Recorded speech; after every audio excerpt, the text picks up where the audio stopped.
مدینے کی گلی سے میرے حضور کا گزر ہوا نا، میرے حضور نے ایک مکان کو دیکھا، میرے حضور نے دیکھا، پوچھا میاں یہ کس کا مکان بن رہا ہے؟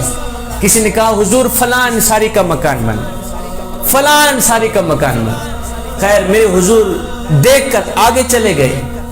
کسی نے اس انصاری کو کہا میاں حضور نے تیرے مکان کو دیکھا تھا، جب حضور تیرا مکان دیکھ رہے تھے تو اس وقت حضور کا چہرہ بتا رہا تھا کہ تیرا مکان حضور کو پسند نہیں آیا، تیرا مکان حضور کو پسند نہیں آیا۔ اس نے کہا اچھا، حضور کا چہرہ بتا رہا تھا کہ میرا مکان میرے حضور کو پسند نہیں آیا؟ کہا ہاں۔ اس انصاری نے کیا کیا؟ کدال اٹھایا، مکان کو مٹی کے برابر کر دیا، گرا دیا، مٹی کے ساتھ مٹی کر دی، ملبہ کر دیا۔ کچھ دن بعد اسی گلی سے پھر سے میرے کریم نبی کا گزر ہوا۔ میرے کریم نبی نے دیکھا وہ مکان جو عالی شان محل بن رہا تھا، وہ مٹی کے ساتھ مٹی ہو پڑا ہے، ملبہ پڑا ہے۔ میرے حضور نے پوچھا میاں یہاں پچھلے دنوں میں میرا گزر ہوا، میں نے دیکھا ایک مکان بن رہا تھا، آج جب دیکھا ہے تو وہ ملبہ نظر آیا ہے، مٹی کے ساتھ مٹی ہوا پڑا ہے، کس نے گرایا ہے؟ کہا جی مکان مالک نے خود ہی گرایا ہے۔ میرے حضور نے فرمایا اس کو میرے پاس بولو۔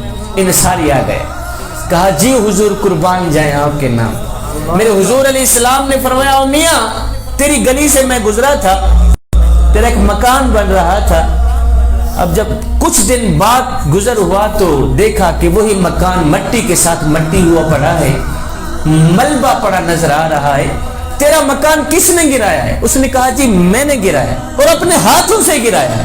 میرے حضور نے پوچھا میاں تو نے کیوں گرایا ہے؟ اب اس کے گرانے کی وجہ دل کے کانوں سے سنیے گا۔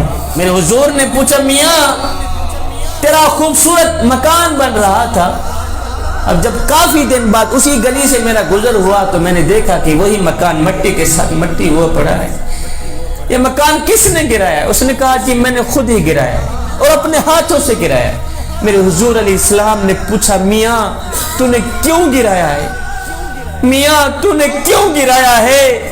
یہ سن کر اس صحابی کی چیخ نکل گئی، صحابی رو کر کہنے لگا حضور اس لیے گرایا ہے کہ میں نے سنا تھا کہ میرا مکان آپ کو پسند نہیں تھا، میں نے سنا تھا میرا مکان آپ کو پسند نہیں آیا، سنا تھا کہ میرا مکان آپ کو پسند نہیں آیا۔ ہم ایک لمحے کے لیے اپنے اندر اتریں اور سوچیں کہ ہمارا کیا کیا حضور کو پسند ہے۔ کسی پیر سے پوچھنے کی ضرورت نہیں، کسی فقیر سے پوچھنے کی ضرورت نہیں، کسی مولوی سے پوچھنے کی ضرورت نہیں، آپ اپنے ہی مفتی سے پوچھیں۔ یہ جو اندر مفتی بیٹھا ہے نا، آپ اس سے پوچھیں کہ ہمارا کیا کیا حضور کو پسند ہے، ہمارا کیا کیا اللہ کو پسند ہے، کیا کیا اس کے رسول کو پسند ہے۔ سبحان اللہ۔ ہم ایک لمحے کے لیے اپنے اندر اتریں، ہم ایک لمحے کے لیے اپنے باطن پہ اتریں اور سوچیں کیا ایک محفل سے حضور کی محبت کا حق ادا ہو جاتا ہے؟ کیا چاول بنا کر لوگوں کو کھلانے سے حضور کی محبت کا حق ادا ہو جاتا ہے؟ کیا ہاتھ لہرانے سے، بلند آواز سے نعرے لگانے سے حضور کی محبت کا حق ادا ہو جاتا ہے؟ اگر نہیں ہوتا تو پھر آئیے سر سے لے کر پاؤں تک حضور کی غلامی کے رنگ میں رنگے جائیں۔ میرے حضرت فرماتے ہیں میاں یہ نہ ہو کہ کوئی تم سے پوچھے کہ تم کون ہوتے ہو اور تمہیں شناختی کارڈ دکھانا پڑے، دیکھو جی مذہب کے خانے میں اسلام لکھا ہے، ہم لوگ مسلمان ہوتے، پر میں نہ میاں نہ، کسی کو پوچھنا بھی نہ پڑے، تجھے بتانا بھی نہ پڑے، تیری وجہ کتے، تیرا طرز زندگی اور تیرا انداز معاشرت اس طرح کا ہونا چاہیے کہ تو دور سے آ رہا ہو، کوئی تجھے دیکھے تو فوراً کہے یہ کوئی عام نہیں آ رہا، یہ تو میرے محمد کا غلام ہی آ رہا، سبحان اللہ، یہ کوئی عام نہیں آ رہا، یہ تو میرے محمد کا غلام ہی آ رہا۔ وہ ایک نوجوان تھا، چیتے کے اوپر سوار تھا، اس نے سانپ کو ہاتھ میں پکڑا ہوا تھا، چھری کے طور پہ استعمال کر رہا تھا۔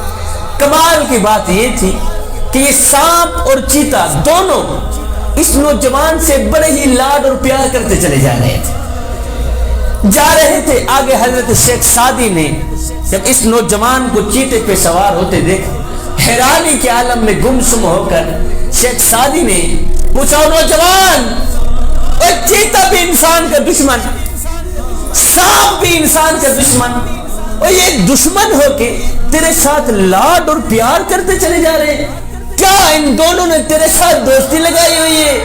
یہ سن کر اس نوجوان نے کہا، حضرت جب سے میں نے اللہ کے ساتھ دوستی لگائی ہے نا، انہوں نے میرے ساتھ دوستی لگا لی،